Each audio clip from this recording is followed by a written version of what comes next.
Good evening, folks. It's Diamond with the Oppenheimer Ranch Project, bringing you a grand solar minimum update on Monday, September 10th, 11:50 p.m. Mountain Time, 2018. On the left, you have the Saffir-Simpson hurricane scale, and on the right, you have Hurricane Florence as the European model shows it midday Thursday. Cat 4 storm making landfall sometime around midnight. If we move the model through, the system shuts down. The storm actually increases in strength up to 147 miles per hour at landfall, and that is bad news for those in this region. Not over here, but definitely as this makes landfall, 130 mile an hour winds up to 100 miles inland. That is insane.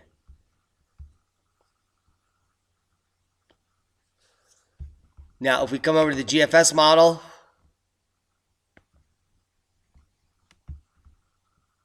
and start midday Thursday, you can see the GFS has got it at Cat 1, Cat 2.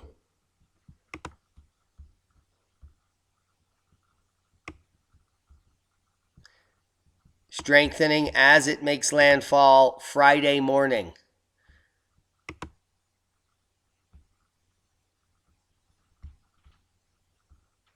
And then hanging out here at the Outer Banks here through Saturday.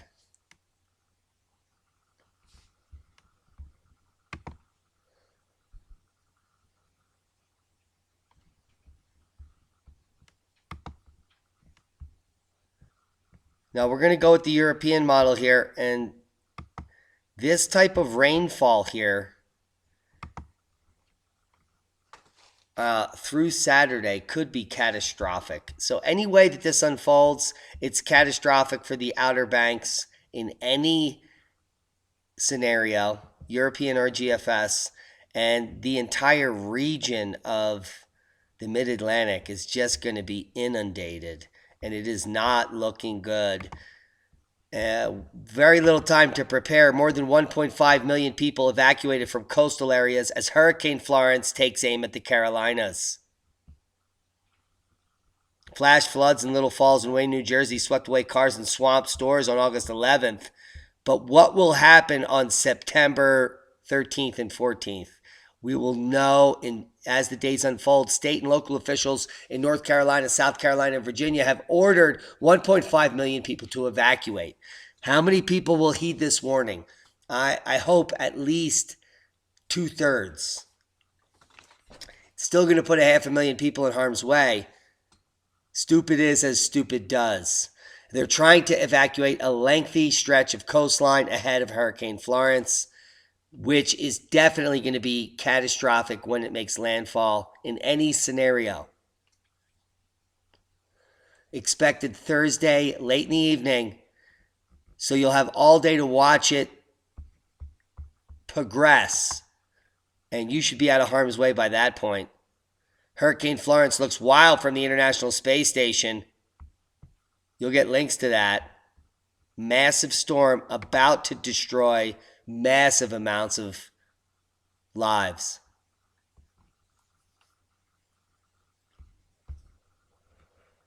We can come back to the windy model, and we'll run it through on the European scenario.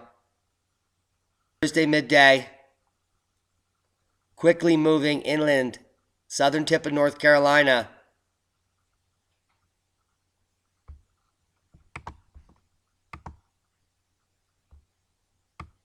And we have winds up to 130 miles per hour here. 140 at the coast at landfall.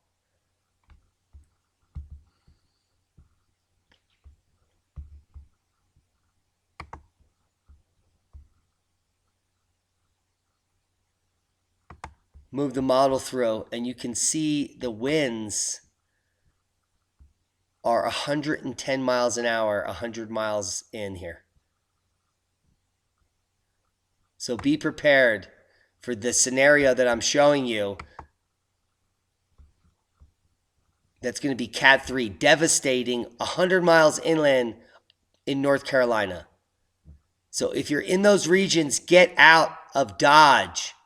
Board up your windows and head west. I can't implore you enough. Prior proper planning will prevent piss poor performance. And if you're not prepared, get out. National Hurricane Center issuing warnings. Major hurricane to make landfall. They're a little north of the European model here. But anyone in this area should be moving to the west. Renting a cheap motel, going to friends' houses. Do it now.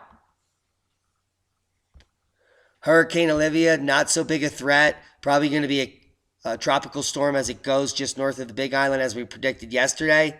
15th named storm in the Pacific hurricane season is intensifying its tracks towards Hawaii.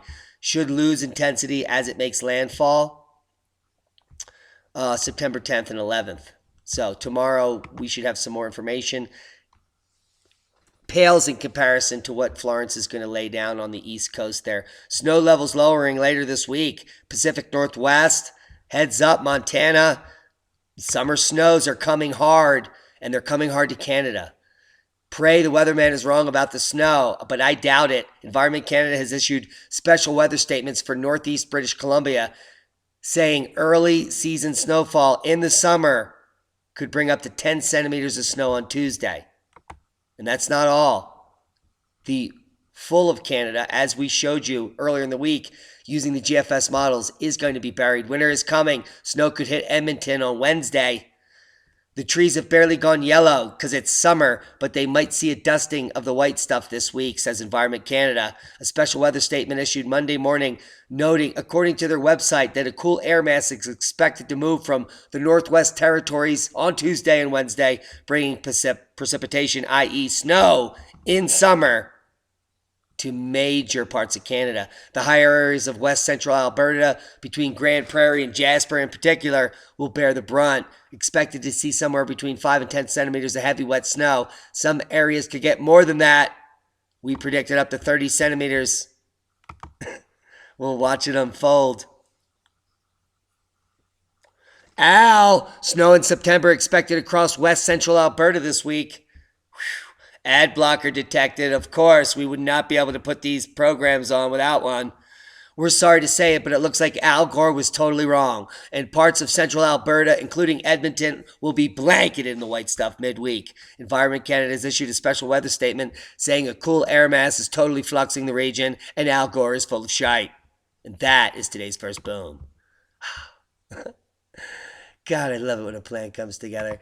Are you prepared? Prior proper planning prevents piss poor performance in the future that was predicted by Al Gore. That doesn't exist. And that's a boom. God, I love it when a plan comes together. Snow expected for L'Orange and other northern communities. Did anyone tell you it's still summer? It's true. Parts of northern Saskatchewan, including Lagrange, could experience snowfall as early as Wednesday. In areas around the northeast and northwest, we'll see precipitation and frost in the forecast as well. That's according to Environment Canada meteorologist Terry Lang, who said Al Gore is full of shite. So did we. I think we were right. What's going on here? We got another Saskatoon snow slides. Severe drought bites crops in eastern Australia. The crippling drought hitting eastern Australia is tipping to wipe millions of tons of crop production this season, with the new report putting hard numbers on the impact of severe drought on crops to be harvested over coming months. The figures for crops in the eastern states, particularly New South Wales, Queensland, and Victoria, are striking, with New South Wales winter crop production tipped to slump to a massive 46% compared to last year.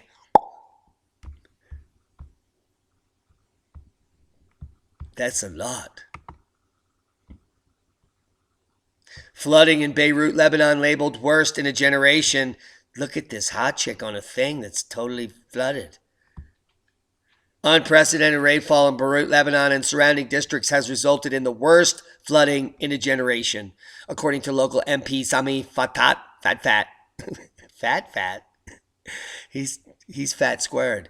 Roads and infrastructure have been damaged, and the area has been brought to a complete standstill. Look at this blurry video. Get a new camera. Whew. Links will be below. China's soybean futures set for biggest daily gain on record after cold weather descends. Yeah, the futures means that it's about to kill them. So the is about to hit the fan on the fuzzy beans, which are inedible, so you shouldn't be eating them anyway. China's inflation hit 6-month high, driven by surge in food prices due to extreme weather. Old ladies have to wear blue, cheap masks just to touch the ginger. I said it. And that's a boom. Touch the ginger. Grand solar minimum much. Touch the ginger, ladies. Touch it. Seismic update. I make no sense. But we just have fun, don't we? The whole ring of fire is ringing with rings. 6.3 in New Caledonia. No tsunami. 5.2 in the Philippines.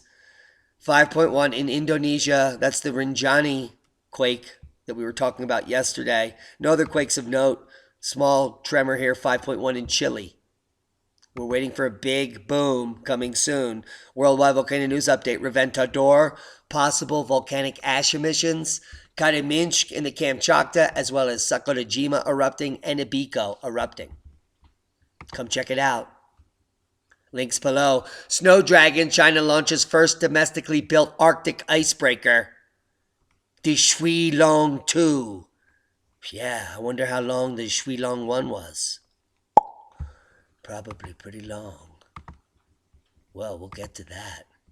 It's true. China knows what's going on. Totally fluxed. And a global warming world is not what they're preparing for. Launching the first domestically built Arctic icebreaker. Come read about it. Vostok 2018 War Games will be Russia's largest since 1981, Kremlin says. The massive military exercise will involve a military contingent from China. That doesn't look like the 4th of July to me. Russia is set to hold its largest military drill in almost 4 decades beginning Tuesday. Dubbed Vostok 2018, the massive exercise will involve nearly 1/3 of 1,000,000 troops, 1,000 planes, helicopters, and drones, up to 36,000 tanks, armored personnel carriers, and other vehicles, as well as 80 ships and other vessels, according to Russian officials. Defense Minister Sergei Shoigu said the war games will be the biggest since 1981, the year Ronald Reagan was inaugurated as U.S. president and the Cold War dominated his foreign policy agenda. Just a few years later, I stole some uranium and shoved it down my pants. You can watch the story on the internet. I swear. There he is, the guy that got shot. Anyway, North Korea vows to keep nuclear weapons in huge blow to Trump as World War III tensions soar.